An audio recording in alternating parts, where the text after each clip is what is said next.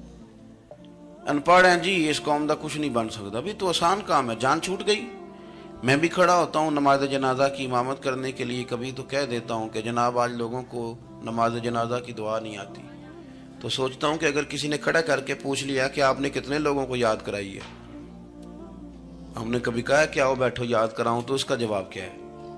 تنقید کرنا آسان کام ہے اور تعمیر کرنا یہ مشکل مرحلہ ہے۔ عزیز دوست، ہمارے ہاں نا ان پڑھ بندے کے ساتھ اور اس بندے کے ساتھ جس کی سوچیں محدود ہیں، ہمارا رویہ اتنا تلخ ہوتا ہے۔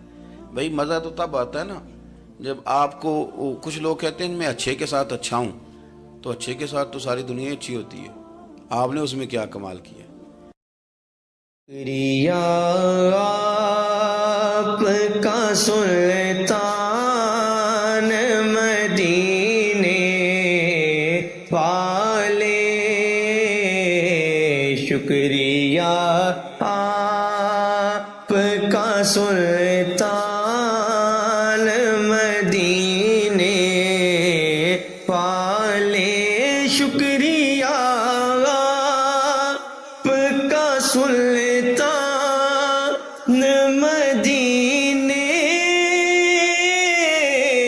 والے،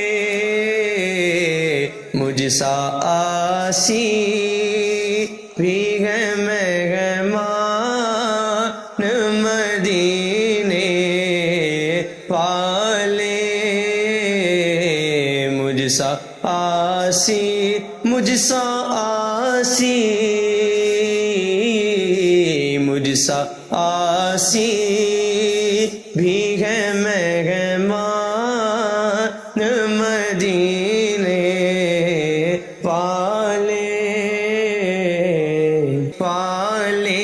شکریہ آپ کا سلطان مدینے